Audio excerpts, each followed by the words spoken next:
Yeah, it doesn't leak. It's the one we are live. It doesn't leak when you turn it upside down. All right. Let me close the door. I think we're live. Should we get the door? I'll get it. Thank you. All righty. Welcome to the House Energy and Digital Infrastructure Committee. It's Friday, February 21. And we are here with the Legislative Council to talk about H-125, an act relating to reporting on the energy transition. So we'll all go around the room and introduce ourselves, and then over to you. I'm Representative Kathleen James from the Bennington Board District. Right. Say Dr. Calvin Essex. Richard Bailey, Lamar 2. And tomorrow, and then Windsor, Bennington. Michael Southworth, Caledonia 2. Christopher Howland, Rutland 4. Kara Torrey, Washington 2. Graham Cutler, Tisden 13. Laura Sibilia, Wyndham 2. Jack Locker, Committee Assistant. Thomas Weiss, resident Montpelier. Thank you. Matt Cota with Meadow Hill, representing gasoline dealers through the Vermont Retail Grocers Association and heating fuel dealers through the Vermont Fuel Dealers Association. Great. Thank you so much. And for the record, Helen Shaykowski, Office of Legislative Counsel. great. So we are here to walk through H-125 You want to walk through it? to discuss it. Sure. So, yeah, I think we're here for, discussion and markups. It's a pretty short bill, but you've taken a lot of testimony since you last saw me. So on page 1 of H-125, as introduced, it's creating a new section in Title 30. And so that new section would be 8012 Energy Transition Economic Impact Report. On or before January 15th of each year, the Department of Public Service, in consultation with the relevant state agencies, shall publish a report on the economic impacts of the clean energy transition in the state. So, Madam Chair, I haven't done a walkthrough with your committee yet. Do you want me to read through the whole thing, or do you want me to stop at the end of each section? We are a question-y type committee, so why don't we go section by section? So it's the intro. You're charging the department to produce a report over the year. The elements of that report are in the next subdivision. So that's the first part. Okay.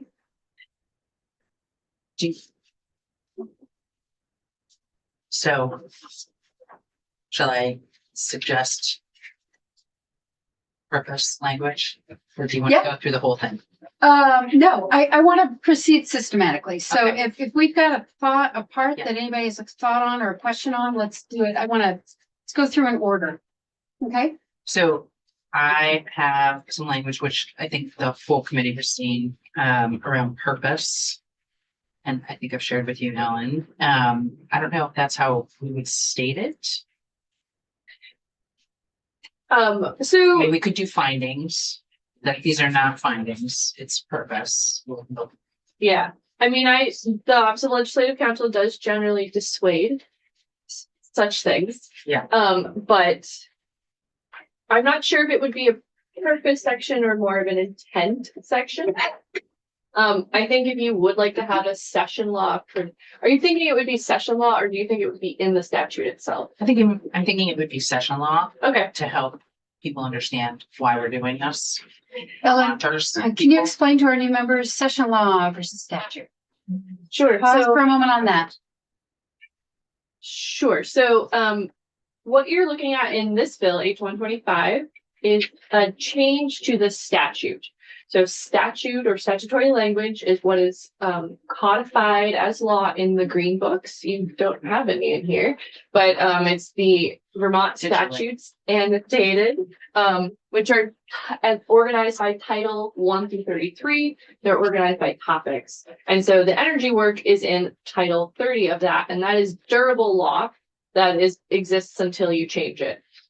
Session law also has the force and effect of law, but it is usually of a temporary nature or a one-time nature. And so it is not actually put in the books. And so it doesn't go into one of these specific statutes.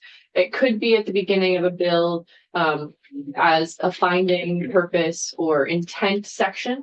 It also is where we usually put one-time money.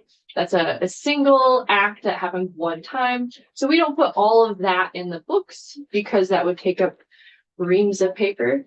Whereas the things that are supposed to be referred to over and over again are in the books. So as far as like introductory language, like a finding section or purpose or intent, you can include those things at the start of a bill to provide some context for the statutory work you're going to do in the rest of the bill.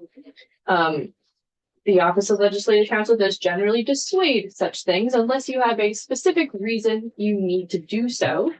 For a couple of reasons. One, it can be clutter, but also we reserve usually the ability to do these sort of intent or reason sort of sections in case the courts have a question and you know that that question is going to come up. And so it can be the statement on behalf of the legislature of what you were intending to do, including some evidence if you're looking at including findings. But generally, if you're just trying to explain why you want to do something, we attempt to dissuade you from doing that because it can cut against you if the courts do look at it and it is found to be a legally unsound reason for doing something.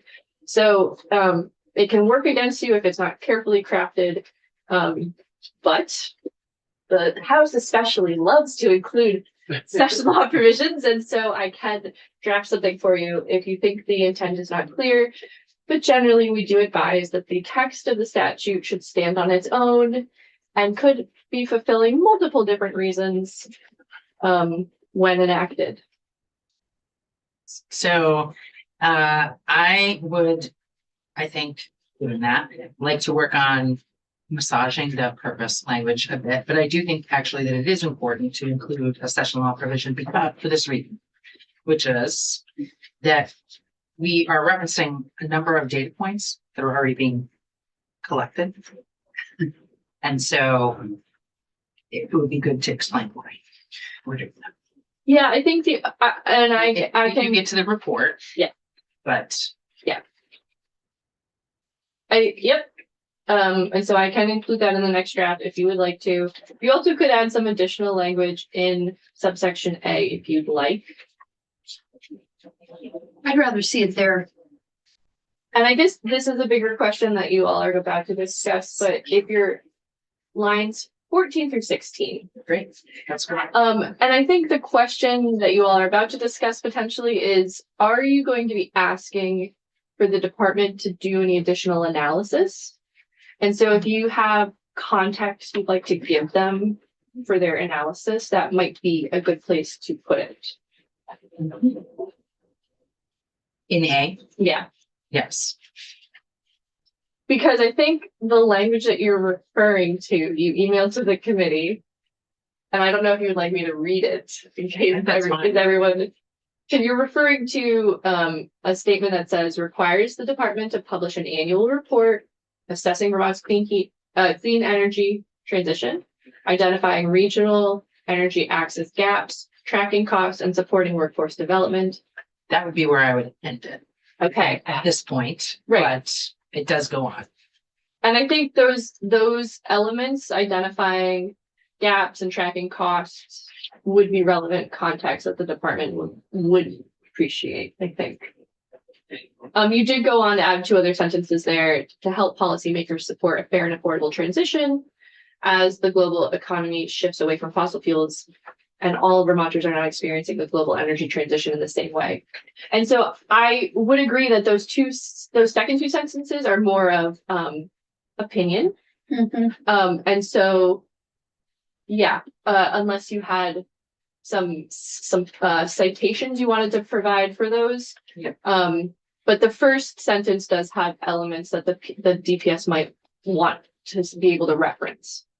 So, sounds like what you're recommending, Ellen, would be the first two sentences can just move to A as 1A as more clarity for DPS in statute. And then as we move more into sort of opinions, we can just, Yes. okay. Yes. I'm not out. Alrighty, so those would be some edit to 1A. okay. I think, yeah, let's keep going because the report shall include is where we're really gonna get into it, I feel. Yep. So subsection B, page 1, line 17. The report shall include the number of gas stations operating within the state, and if there was any change in the prior year. So, You want to stop there? yep. Yeah. So the number of gas stations operating within the state, and if there was any change in the number in the prior year. And that comes from where?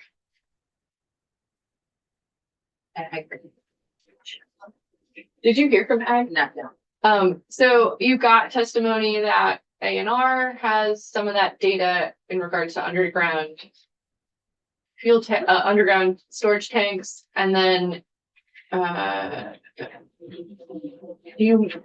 DPS also already have some of that data with fuel price thing? No. Sorry, does it matter where it's coming from?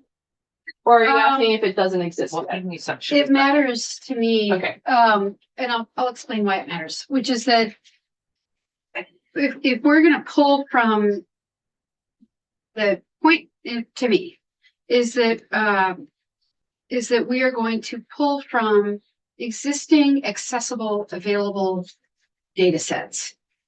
And for now anyway, because we had talked about a 1-2 phase to this bill, if we pass it out, that we might start with our first thing due this coming January 15th, and it's going to be this, and that, because we know that data exists and it's easy to get, and here it is.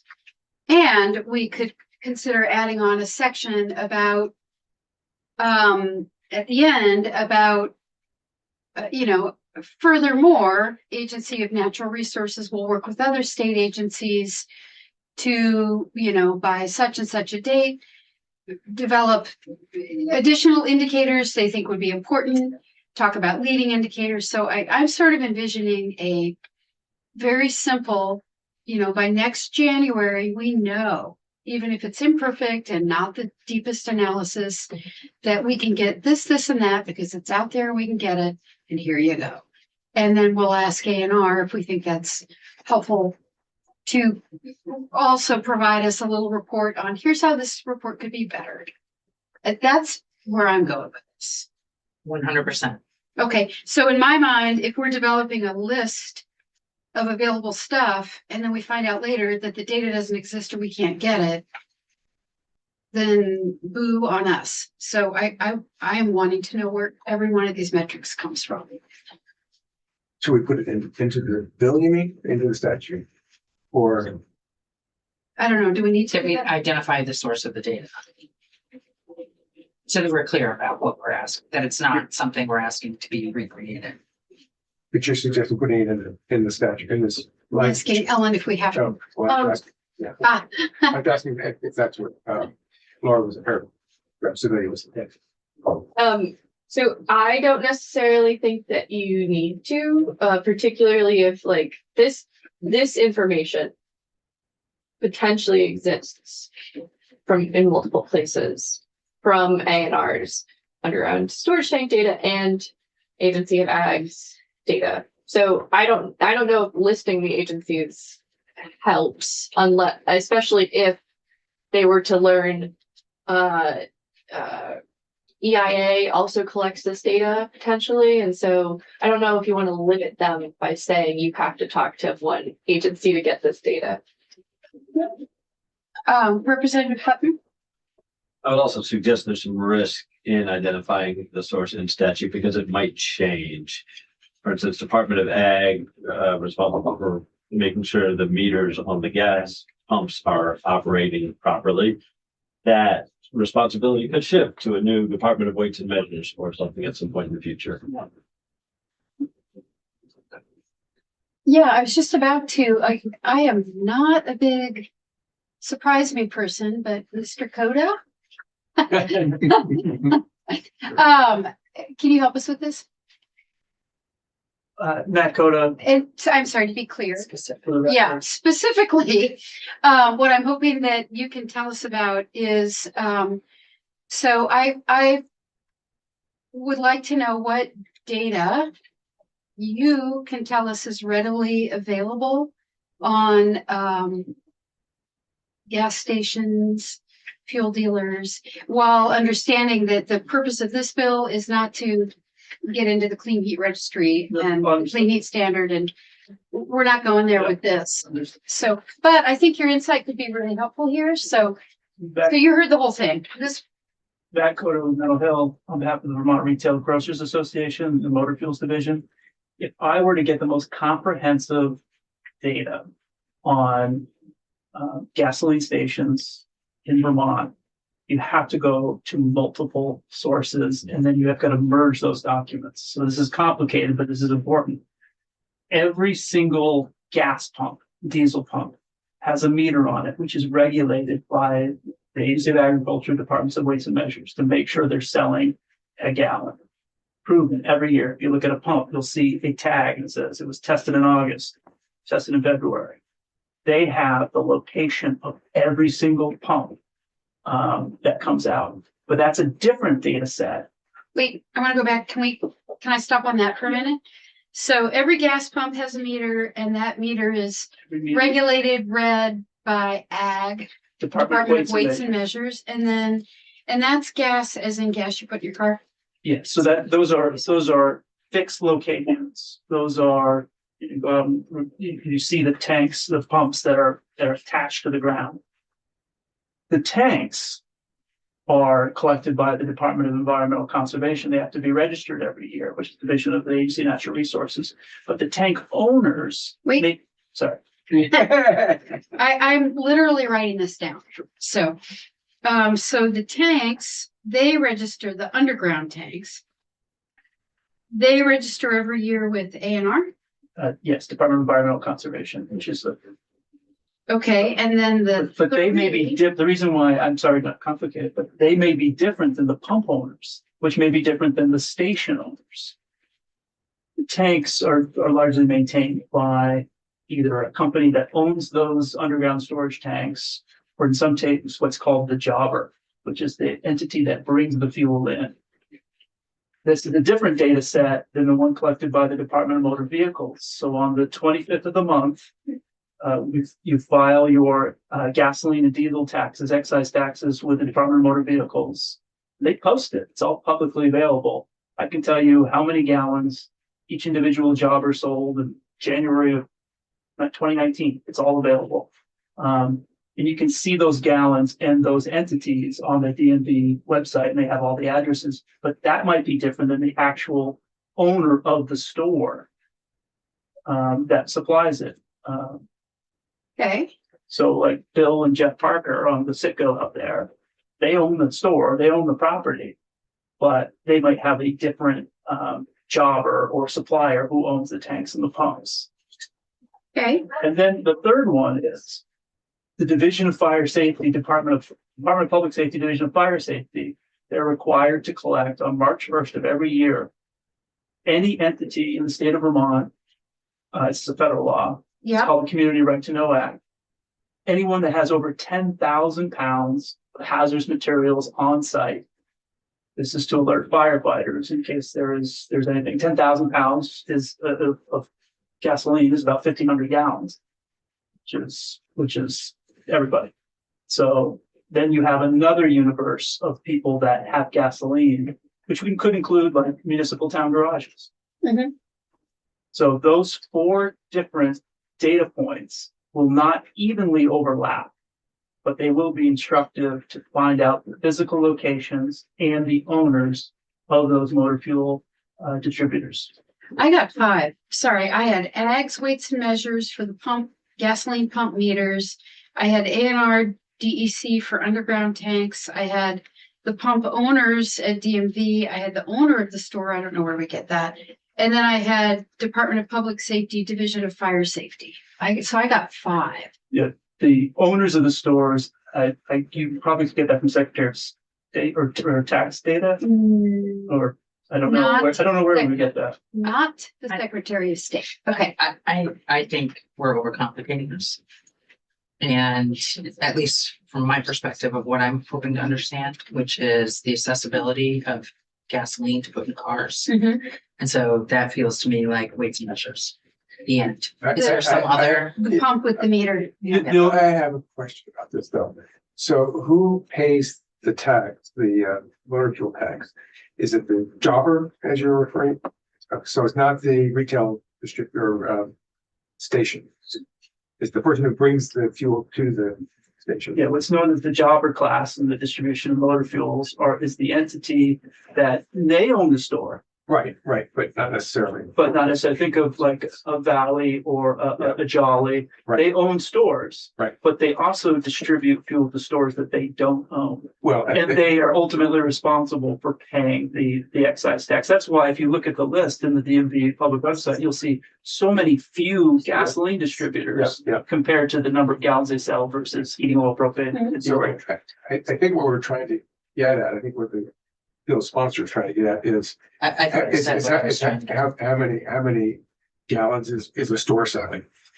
I guess that's weights and measures only, right? Does that tell us the pump, or do we get that granular level of data from weights and measures? Representative Campbell, weights and measures will only tell you where the pumps are and Right. whether or not they're certified to So distribute. they're not gasoline. gathering, They're not gathering gallons. Gallons are gathered by Department of Motor Vehicles. but only at basically the wholesale level, at the jobber level. So again, I think we're overcomplicating this, but if we're trying to understand where people can get gasoline in a geographic region. Yeah. In terms of weights and measures, that feels like I agree. you agree. Okay, great. I agree too. Let's be really simple with that then. Yeah. This is why I was So suggesting we might consider being specific about the data or not. I got the opposite from that. So But- just the location. yeah, Well, I mean, there's a whole, Sure. what we've learned is there's a whole bunch of Yeah. data about gasoline that's out there, but in fact, in terms of what we're trying to accomplish here, Yeah. there's really only one data set. So some members of this committee, maybe all members of this committee, are very concerned about sending people off doing things for no reason. And so if we want to narrow what we're trying to do, I think being specific about the data that we're looking for might be helpful. And also reducing the analysis that we're asking DPS to do. yes, Brett Putner. So, the ag weights and measures data, this is a question, will tell us how many pumps there are. Mhm. Will or will not tell us their locations. Not sure. Yeah, We had asked ag for testimony. I don't know if they have agreed to it. did we ask or did that fall through the No, cracks? we did. I saw it come through. Oh, great. Yeah, they're confirmed next Wednesday morning. Great. So, alrighty. So for me, that was useful. That was a useful drilling down because having everything we just heard, I, like you, am interested in where the pumps are from ag weights and measures and probably fuel tax data that we know we can get from tax. Okay. Item number 2. Right? Great. Let's make up. Okay. On to page 2. The number of heating fuel cellars operating in the state and if there was any change in the number in the prior year.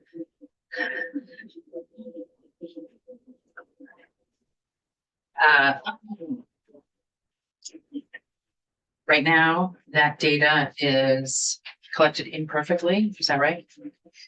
No, we have actually the number of fuel sellers from tax. they have the number of fuel sellers. Is that, Madam Chair? Our impromptu witness on the sidelines as is waiting to see if it's. I'm writing something down. Yes, Mr. Coda. Matt Coda, on behalf of the Vermont Fuel Dealers Association of the Heating Fuel Industry.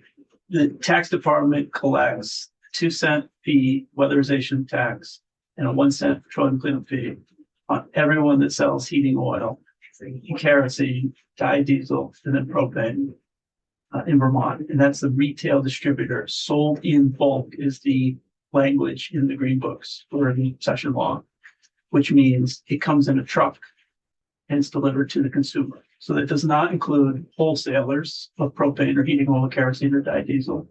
And it does not include individuals that may bring fuel in small quantities, not in bulk. So think of like a tanker truck, a 2,800 gallon oil truck, or a bobtail propane truck. Every entity that does that must pay their tax on the 25th of the month. And there is a comprehensive list of those entities, but they don't include all sellers in heating fuel because those include transporters or wholesalers or small distributors or small people that move small quantities. Who, man, Yeah, who are people that move small quantities as opposed to distributors? So if someone has, you don't have to have a hazardous materials designation on your truck if you carry less than 110 gallons, like in a skid tank. So someone could put, if you had a Ford F-250 with a skid tank and you wanted to fuel up tractors in the woods.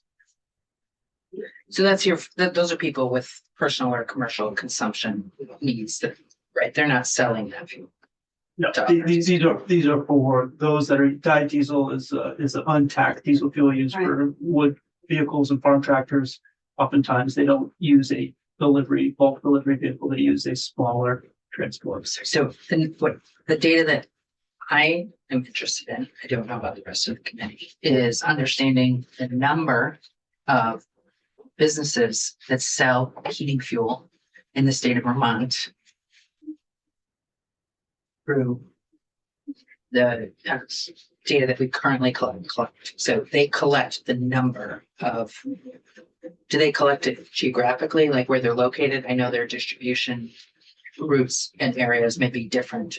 If I may, the challenge with using, even though tax has the most comprehensive number, the challenge is that there can be entities that one taxpayer representing multiple geographic areas. So for instance, a company that has retail distributors in 10 different towns, but yet only pays once. So I'm very satisfied, Madam Chair, for round one on to tax be just the number in the state. and aggregate. We could see. We get a sense of And sales volumes. Yeah, the sales From volume, tax to. Yeah. the number of businesses and sales volume. Okay, and Ellen, yes. I guess I did want to just clarify. So on line one, it does say heating fuel sellers. The fuel tax that's in Title 33 does use the phrase fuel supplier. I didn't know if that would help this clarify this, that is the data you're seeking. I think I would take Ellen's recommendation. But Yeah, I would take Ellen's recommendation, and I would also, if Mr. Coda has specific, like accurate thoughts about how we could, I want to make sure we're getting the data that exists and that we're asking for. And if this isn't worded properly and you have thoughts on how we could word it so that it's accurate, that would be helpful. I think supplier is a lot broader and it includes more than retail sales. In my opinion.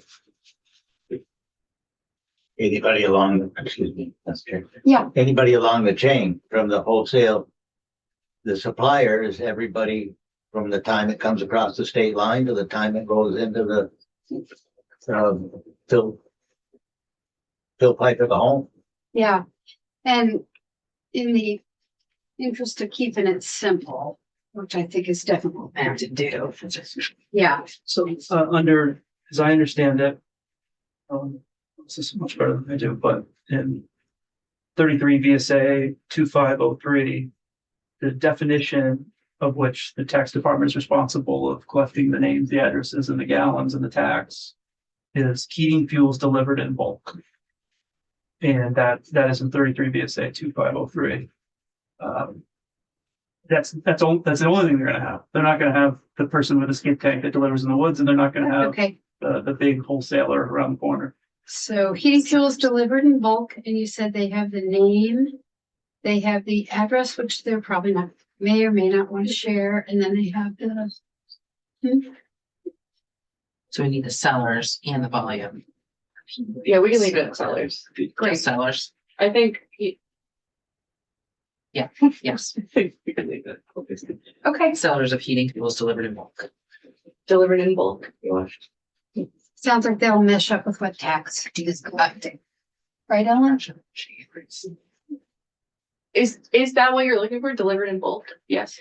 I don't know. Okay, okay. So I'm hearing you say there's specific language. I'm hearing Yeah, code to say there's specific language. What I am interested in us understanding is how many fuel sellers, like how many people are selling fuel to Vermonters in the state? What is delivered in bulk? Does that mean, you pull up a truck to a house and pour filling the codes?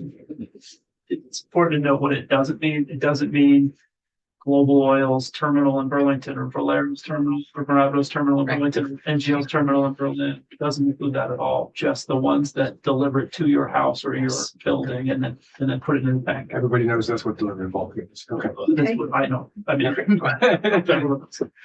So Ellen, so far so good. You'll sync up the language so that we get specifically at ag weights and measures on the first one.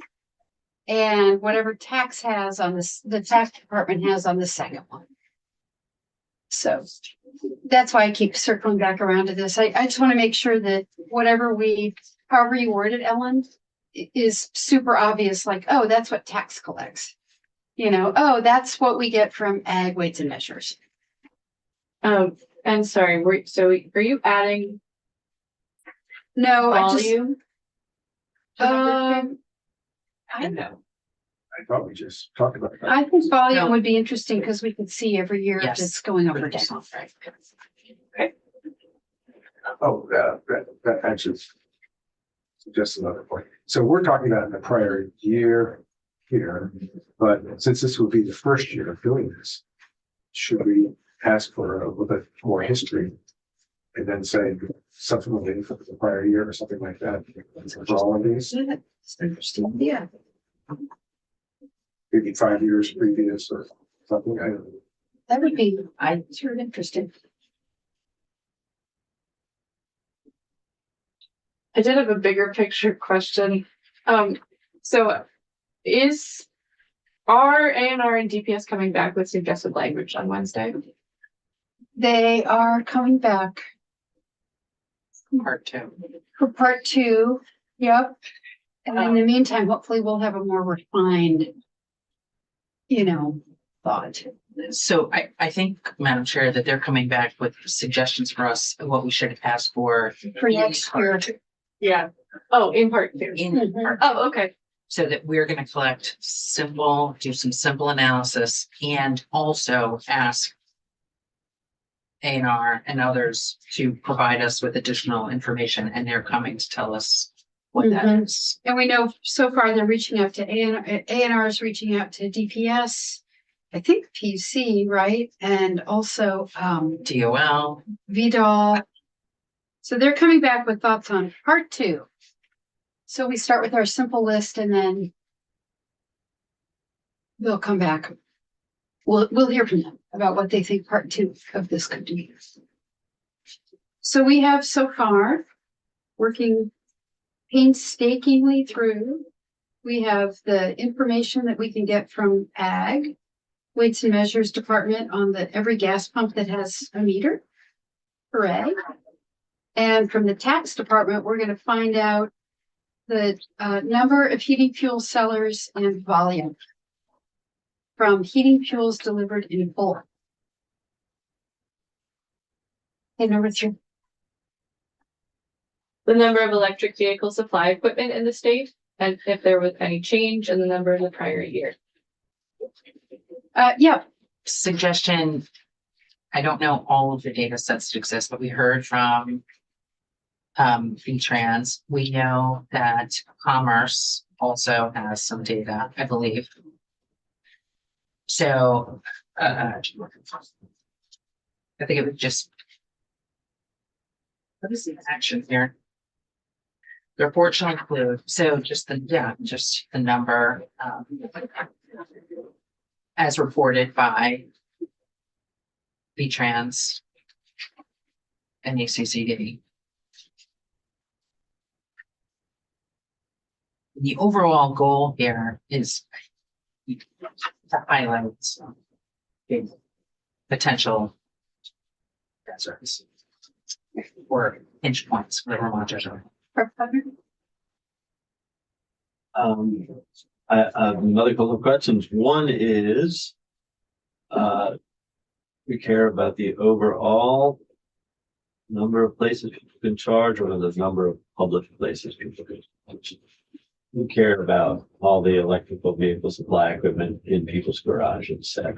I don't think we do. We do. I mean, unless I think So that would be a part 2. We might want to add public to this. Publicly Yes. available. Yeah. And the second question is, do we want to differentiate between level 2 versus level 3 and above, which is to say level 3 and above are the fast chargers. We want to track the progress of public fast charging stations versus like the ones down here, which are public, but which add not enough if you're traveling through and wanted to stop for 10 minutes and keep going. You got to stop for a few hours. I mean, I think if it's already reported, but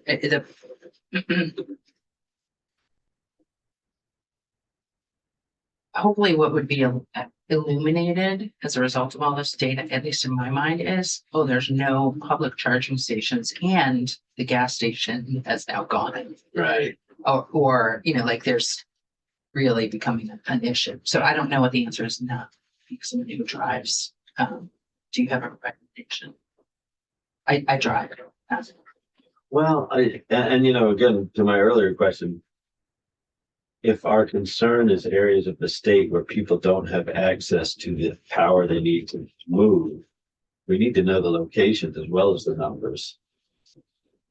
It could be that we build out a huge number of level 3 chargers along the interstates, but leave other areas completely without, making them not particularly viable for people traveling across the northern part of the state, going from Burlington to St. Johnsbury, for instance. Just for example. For example. So I think we want to know, if I'm understanding the sponsor correctly, I think what we want to know is the locations. So the number of publicly available electric vehicle supply equipment locations in the state seems like what we're asking for, isn't it? It is, yeah. The number and location. But it should be able to be differentiated by what level it is, right? I mean, I think that's data that they have. Well, and we're going to do this iteratively, so maybe a future fine tuning would be to get more data about, is it level 1, is it level 2? How many ports are there? Things like that would be useful to add at some point, but maybe we don't have to do that right away. How long is it? No, so Reverend Campbell just identified it. Number of ports greater than 4 and the 4 units at the 150 kV and above. That. So speed of charge at the 150 kV and above, there's a quick charge and the 4 units. So that when I bought my hybrid in 2015, the Ford dealer had to put in level 2 charging in order to sell the car, where the next dealer down the road didn't have the charging station, so they couldn't carry the model. But that was 10 years ago. So thank you. But so I guess I'm asking, is that the right number, the public, 4 units. And then when they testified, I asked about the 3-phase and the 150 kV simultaneous with 600, 800. Yeah, 600. So, Yes, I could imagine there's a lot of data that would be useful to know. I think we're trying to keep this as easy and small as possible so that we're not making, much work for people. But once we have, whoever this is, probably AOT providing the information about where these charges are, then asking for a little bit more data about it would be easier to add on later. I think it's the strategy that we're trying to do here. Yeah. So we're going for public. Oh, I'm sorry, Correct Southward? No, finish your No, thought. that's it. My thought was finished. The number, location, and type of public electric vehicle supply. That's why you're an attorney. Correct Southward? Thank you. Will this potential report include private for-profit charging stations that someone takes it upon themselves to install without any public assistance, help, or grants or anything like that? Yeah, publicly available. Right, but how's that reported? How's that tracked? They do have that data. And So it just, in my mind, we're opening up a rabbit hole because there's going to be all kinds of variations of public charging that, somebody may put in at a gas station, which we may not know about, say, Right. on their own dime in order to make money in a different way. So I just don't know if it's going to be a completely accurate number that you're looking at. somebody knows where those places are. Probably PUC would know that. So that's new data. I am thinking about the data that we've been shown, right? So you're talking about new data. That's not data that we are seeing yet, right? I'm talking that they could be in existence now for all we know. Yes, but we Yeah. are not collecting that data now. So that to me would be, Well, somebody is. I mean, somebody's collecting the data on, you have, I mean, it does, maybe it's a question for our attorney, that doesn't, isn't there some sort of permitting process for putting in a charge point or EVgo or one of these the things? utilities. Because they're being allowed to charge by the kilowatt hour. I watched V-Trans's testimony that they brought you, and I can't remember. I don't know if that information is actually already captured in their data. So I think you could revisit that. Is the Public Utility Commission also in possession of that data?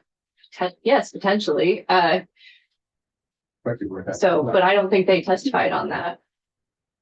So where we're at right now is the number of publicly available, the number, location, and type of publicly available EDSE. I think Representative brings up a good question. Maybe we don't know how to get some of that data.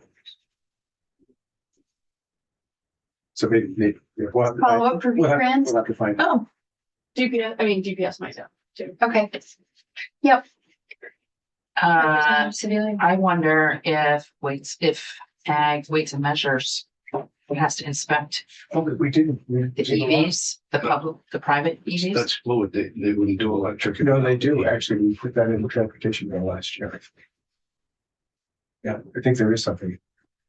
This is actually why I didn't think you should list the agencies, but Yeah. We're not listing the agencies. In my mind, the reason we're having such a detailed conversation is to actually go through this. To me, this process is useful because Mhm. if we have these conversations and realize we're asking for something that doesn't exist, in my mind, it's off the list for now. And they can come back next year with more information. So I'm trying to sync up the testimony we heard with the language on the page to make sure that we're, without listing agencies, we're asking very specifically for something where V-Trans is like, oh, that's slide 2. And ag is like, oh, that's weights and measures, meter pump, pumps on the meter, so that we're not asking for complicated data. And then they can come back, you know, tell us what we're missing. I can read here. The weights and measures section of the Vermont Agency of Ag, Food and Markets has the responsibility to regulate all weights and measures, ... The weights and measures program will be testing and inspecting electrical vehicle supply meters used commercially in direct sales to consumers, not those operated by a public utility system. Yeah, so we put that in, I think the transportation bill of last year, maybe possibly the year before. I don't remember when they were starting, but I do remember that talking about having to acquire these calibration meters in order to be able to make sure they're thinking. Yeah, so if they either are doing it or will be doing it imminently. And thank you. I just want to reserve a question back up after you're done going through it. I don't want to interrupt the flow at this point, but. Okay, Golf first, you're gonna. I don't. my mouth. Repeat what Representative Putnam said. Who doesn't have what? I know nobody. Did you pass it around? You should go. Okay, all right, so I'm gonna back up to line 1. Mhm. Number of heating fuel sellers operating in the state, if there's anything from the number in front of there. So I have a lot of concern over that, and I'll tell you why. Why did they close? Are we gonna go that deep and we're gonna find out why they closed? Did they close because it was time for them to retire, so it's closed up? Is the tank coming to its end of life? Is it regulations forced on them and taxes forced on them by the state that caused them to close? So those are all questions. I don't think we're going to get that answered from with this. And that's concerning to me. And I know that we have used the term fuel desert that's been flown around in the committee. Okay. So one of my concerns is that's not an existing issue at the moment, yet the number of qualified, certified heat pump repairmen and installers is, but we're not comparing apples to apples with this. We're just going after one and not the other. So I consider that the desert that's in play at this moment, not the heating fuel numbers. Yeah. Should we add the heating fuel tax in here? Honestly, I am not for any more reports. I've stated that on this bill before.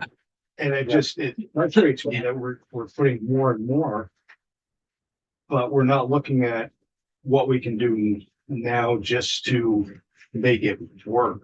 We're trying to regulate something that isn't an issue at this point. I don't know that I agree. I don't think we know. Well, I don't think we know. I think actually, like there are parts of the state, I shouldn't say yours, like in WEC territory, for instance, where folks may be experiencing a big burden, both because of their electric rates, and who knows what else kind of coincides with that, which might emerge as we have a problem here that we need to resolve. Like, give us more information about how to solve that problem. That is my position. Just the information exists and I fall back to that. It's already there. And I stumble with trying to create something else to give us the information that's already there. That's the bottom line. What do you mean that's already there? So the number of fuel sellers operating in the state's there. Yeah. You could compare it against the previous year. You could compare it against, so that information already exists. That's all. No one is looking at I do not believe that we have, and I think Secretary Moore actually said this, this information exists in disparate places, but it's not actually something we're considering all of it together. And I don't know what the right data pieces are to illuminate we may have a problem here. Or we may need to think about this particular section of Vermont is really experiencing more higher price, because people are not experiencing the same energy prices throughout the state. I They're think, just not. I think too, how this would be used in my mind, Availability, access, competition. how this would be used in my mind, Rep Southworth would be like, if we pass this bill out and we ask them to look at the last 5 years. And then update it annually with readily available data. So literally somebody spends 5 minutes sending a spreadsheet to DPS so that they can include this in the report. We might as a legislature, because that's where this report is coming, it's coming to us next year. And we might immediately see, oh, wow, last 5 years, fuel gallons are dropping but EV charging infrastructure is dropping. Let's take some testimony. I don't see this as being the end all be all report that's going to provide all the answers. It's just, to me, in my mind, it's supposed to flag areas that we need to look into. Representative Harland? Well, I have a problem with some of this language with the number of sellers. I just read recently about a firm that bought another dealer in Vermont. I don't know if I'm allowed to say names of corporations. Probably not. But so if a company calls buys B and C company, the number of sellers just reduced by 2. Yeah. But That's why we're tracking gallons. where are we tracking gallons? We've got that. So We did add gallons. Okay, I'm sorry. Good point. All right, okay. So, all right, so if that's what you want to track, but I also wanted to make the statement, we've said a lot about deserts here, but we're not having islands. Meaning you still get there from here. You just have to go a little further. And when the bulk delivery system in my area, I perceive a location where whether you're a truck or Ed's truck or whatever, whether they live in the boonies, they come down and fill up and they drive back full and they make their deliveries in their territory. And whether they go down the night before and come, I don't think the number of distributor, the bulk, the real bulk tanks, the ones where all the little mom and pop dealers or whatever fill their tanks up and go back. There's still that people servicing those areas where Ed retires or goes out of business because he can't make a go of it there's still going to be people that are going to bring fuel to that desert. They're not an island that they can't get fuel sometimes. As far as you mentioned, I'm sorry, I'm not supposed to say user people, but the mention of price, the mention of price was said here. And I'm a little bit of a capitalist that I don't like to lose money on transactions. I'm not of a belief that if you can't make money, increase your number of transactions to increase your profits. I've never been, other than associated with friends that are in the business of fuel delivery.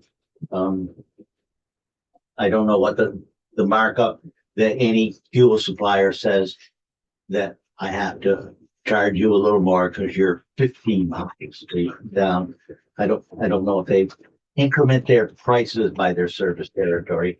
I've only bought fuel in the homes that I own. Ellen? I just want to do a time check, because Yeah. I think you do have witnesses after me. We And do. we're almost done, and I will be back next week with an updated draft for the discussion. Well, we got through 2 things. So Representative Howland, the thing that I am concerned about, so it's not that no one is going to come. It's that you start getting into places where we may have monopolies.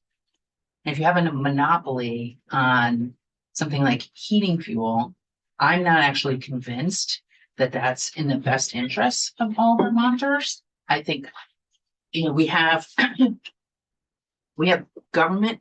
We have things that are regulated by the government to make sure that there is quality and customer service and access. And then we have things that are regulated by the market to make sure that there's quality and customer service and access.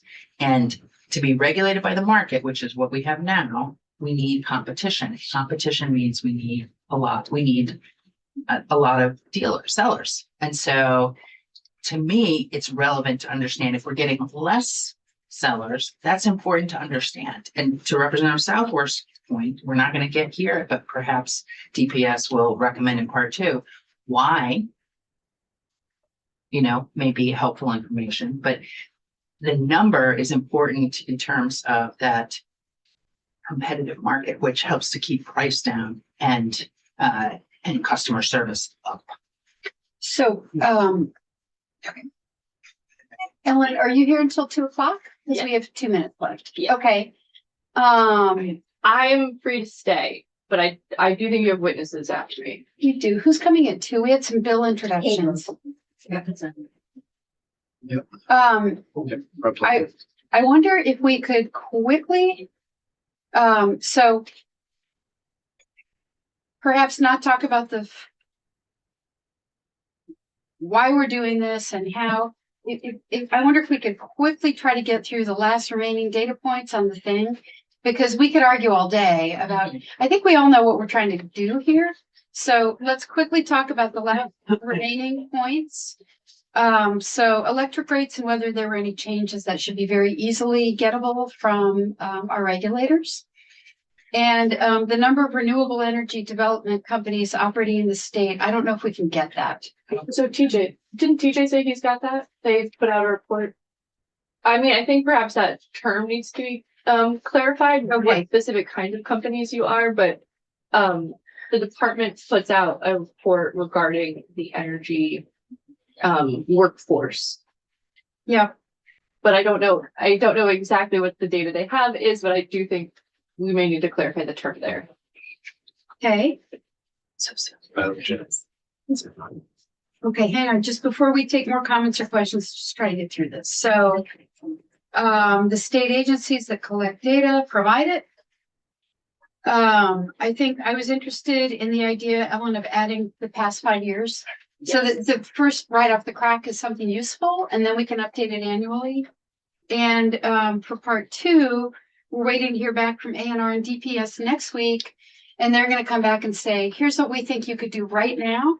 And here's a paragraph we think you could add to the end of this bill that could show what phase 2 of this project might be if we move it out of committee. So quickly, summary comments just on the actual language. Yes. Sorry, I would like to propose that you add a sentence that is included generally in other report sections that I neglected, which is that this report shall not expire. Yes. Because we have a general provision that reports expire in 5 years, and so I would just like to add that sentence for your, because I think you would like this to be a yes report. Yeah, it'll get more and more useful over time. I see 1, 2, 3, and so let's do 3 comments. Briefly, so Ellen, you captured that we're going to do this 5 years retrospectively and then annually thereafter, right? Yes. Okay.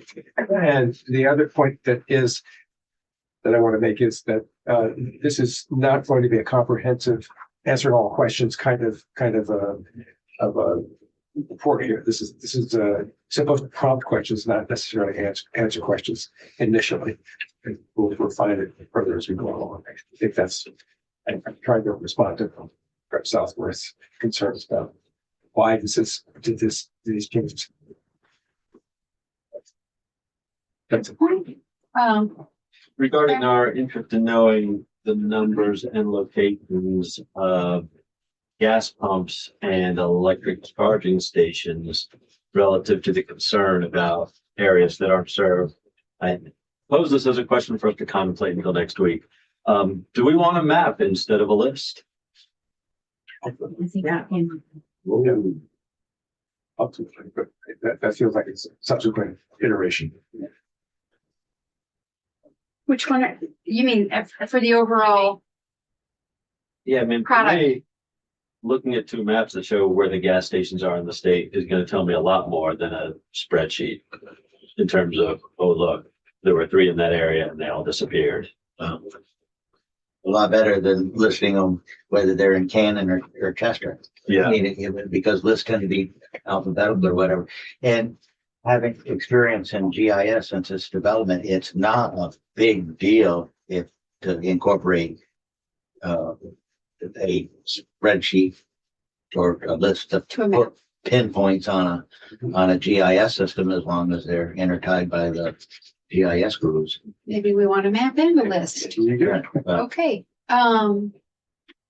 yes, Just an observation, but in my neck of the woods, when I travel to Newport, I'm finding that these little general stores that have gas stations are selling gas 30 cents less than where I'm buying in my hometown.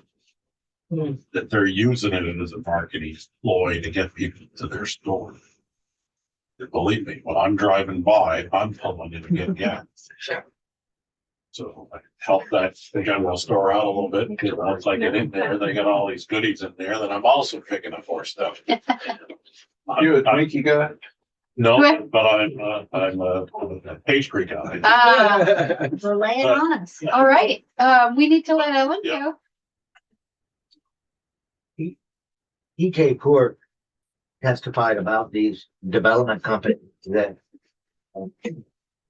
name each project as a separate LLC or whatever. And I don't know if we're capturing that in or as the rate of development may decrease as build out continues, and I think they call it an offer or whatever, that we may see a decrease in projects. And is that decrease in projects also a decrease in, would reflect a decrease in companies when the companies themselves, the big guys, are still out there looking for sites and negotiating for rentals, leases, and land to put sites on. That's a good comment / question. Okay, I can hang out if you'd like me to. sure. That would be where we'll come back to it, right? No, because the two bills you're about to take up are mine. No. Okay. All right, no, that'd be great, Ellen, if you want to hang out, that'd be super. All right, who is next? We're gonna wrap up the week with some pitch sessions. So we're gonna move through some bill introductions with some bill sponsors. So Representative Logan, are you up first? Okay. I think so. Thanks, Matt. Thank you.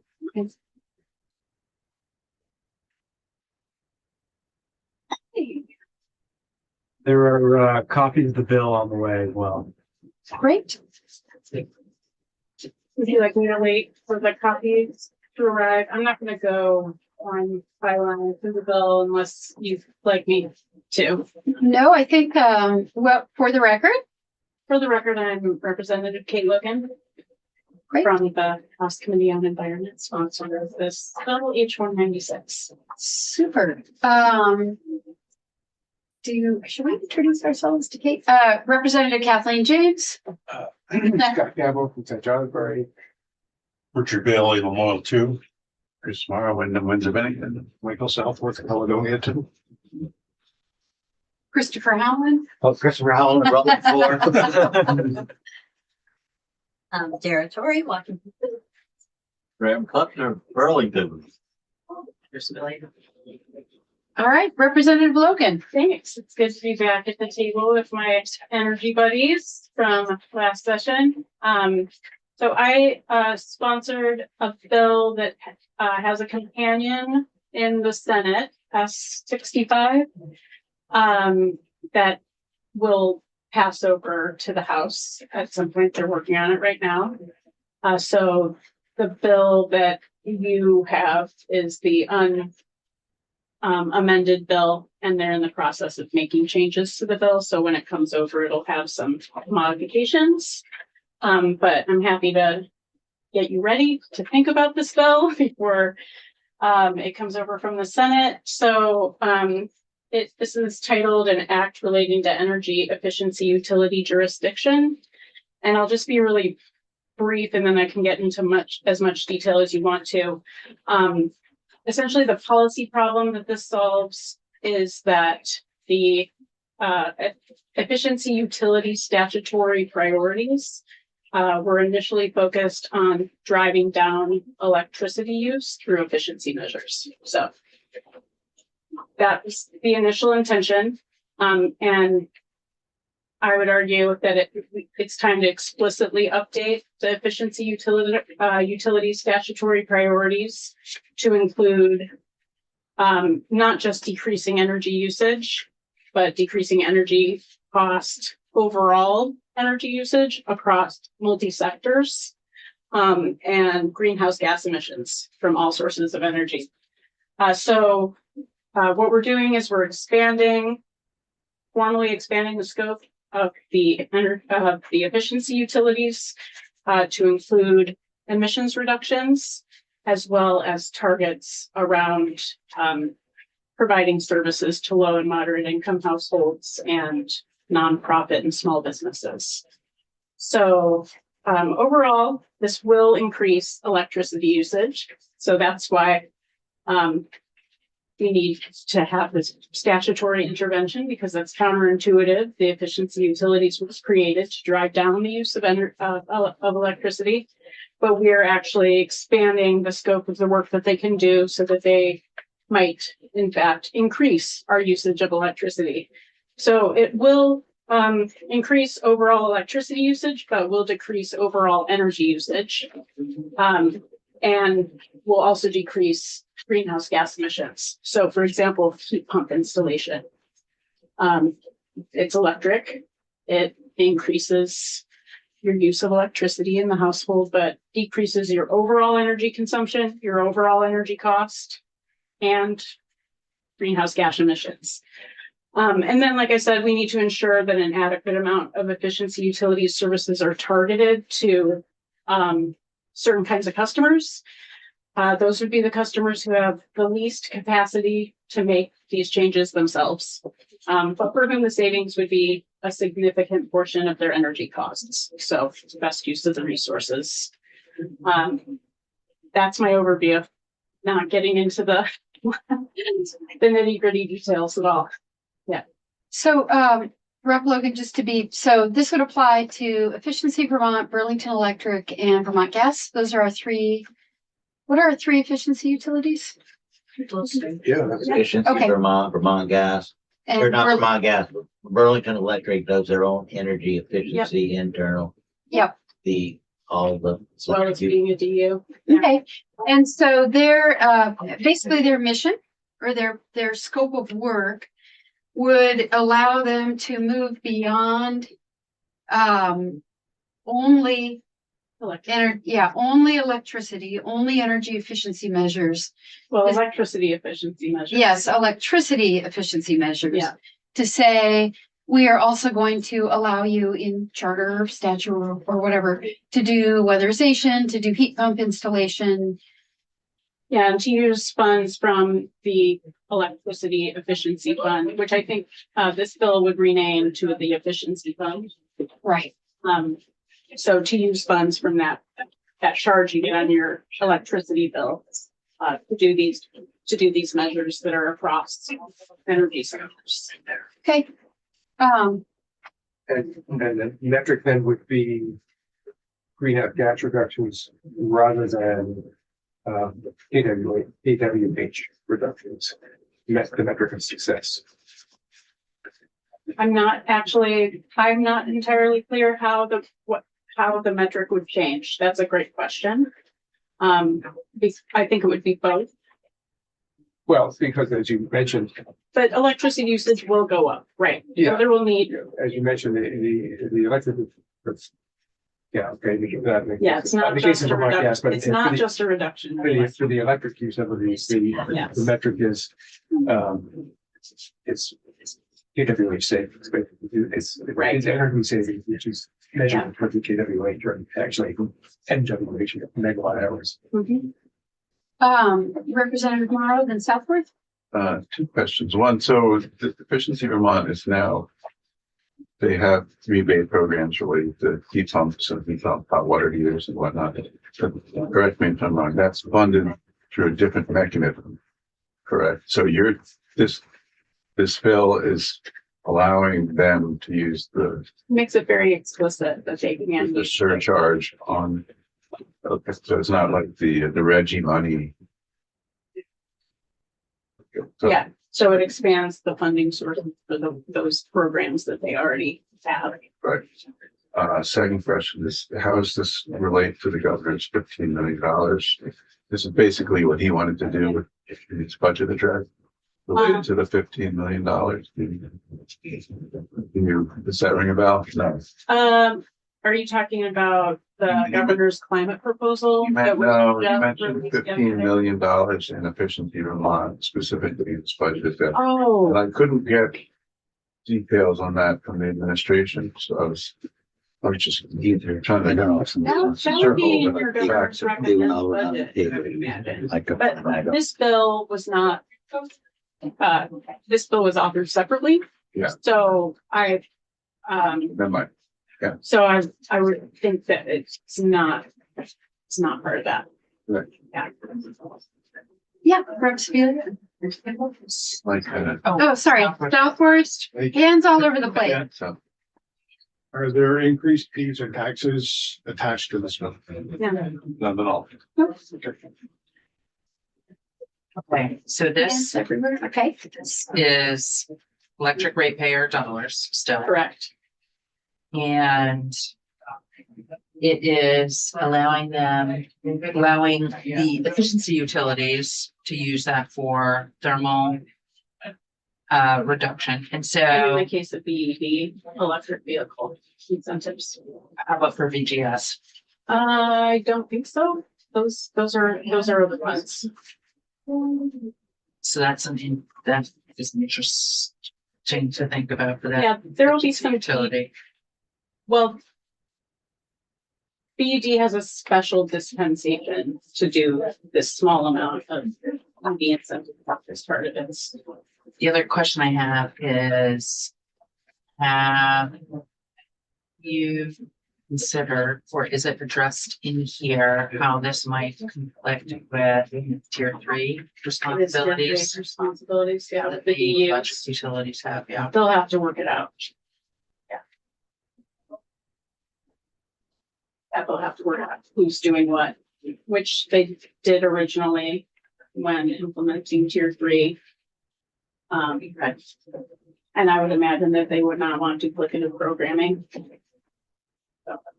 yeah. Okay. It strikes me that it might provide another avenue for the DUs to find ways to meet their tier 3 requirement of using the services for the programs of the efficiency utilities. But what I was going to ask is whether you had help developing this from Efficiency Vermont or other efficiency utilities in order to sort of come up with the language, or how did that go? I put, For the distribution utilities, yeah. yeah, that's a good question. I originally put in the drafting request, without talking to anybody, actually, based on things that were just left over from last session, that I did a few bills like that. You'll see them. They're coming together. But then I found out that a similar bill was being drafted by Senator Watson. So then I started working with her, and then we brought in Peter Walk, who also consulted with BED. And I didn't speak with any of the DUs. Yeah. So that was part of the development of this bill, or you? Yes. Okay, great. Yeah. Okay, thanks. All right, one more quick question. Uh, Two, yeah. page 13, section D. Now, the way I read that, it's working around low income energy efficiency rate for regulated fuels. Can you explain that? Is that price related? Yeah, so this is requesting a study Okay, by September 1st, to propose how we might address, sort of like a progressive rate paying structure. So the other part of the question then would be, wouldn't that turn into a higher cost for other ratepayers? That is why we need a study on it. Thank you. Yeah, how we would, solve the fairness issue. Thank you. Yeah. All right, one more quick question. Yeah, is efficiency, the right person to be doing this work? The, I forget what they're called. The efficiency utility. Yeah. And you're saying we're gonna use the efficiency charge off our electric bill to fund thermal? Is that? And that, I call it a tax, but that charge can be adjusted by the EFC without any authorization from the legislature. That's true. So there's a potential that it could go up, The increase electricity charge for, the efficiency charge. oh, No, that's. yeah, no, that's us. That's us. We said that. Yeah. It's capped, No, Mhm. no? Rick, sorry? I believe that's part of their, Proposal. they have to go in front of the PUC, just like any other utility, their budget and everything. But what I understand to be the case with electric region is that the sales of electricity are going to go up, which means that the actual charge for our EEU fee is likely to come down Per kilowatt hour. per kilowatt hour. And so, I believe, I don't know if it's still in here, that there is something about a budget cap, Yeah, there is. to get it, that concern that you're raising, Yes. Rep Bailey. And that's what that's an amendment from, where is that in here?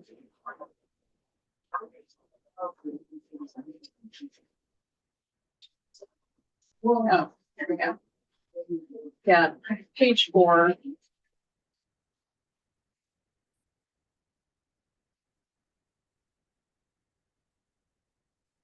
So this is line 12 through 14. So the efficiency and utility will see the total annual budget, 3-year budget. That's equivalent to the inflation adjusted commission approved budget in 2026. And this is language that we just continue to include in legislation. Okay.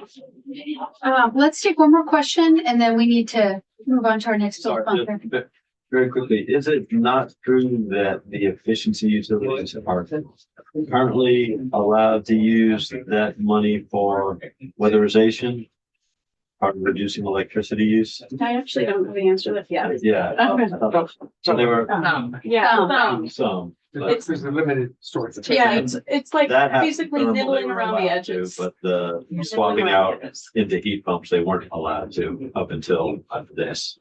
And Because that increases electricity use. Yeah. A small amount of their budget can be used for certain kinds of activities. So this liberalizes it and I think allows for the most effective use of resources. great. So, thank you, Representative Logan. We know this bill we're anticipating it's going to come over from the Senate. And, I look forward to receiving it and working on it, after crossover. So thanks all. Thank you. Thank you for Thank being you. here. Yeah, thanks for coming in. Should we take a little break?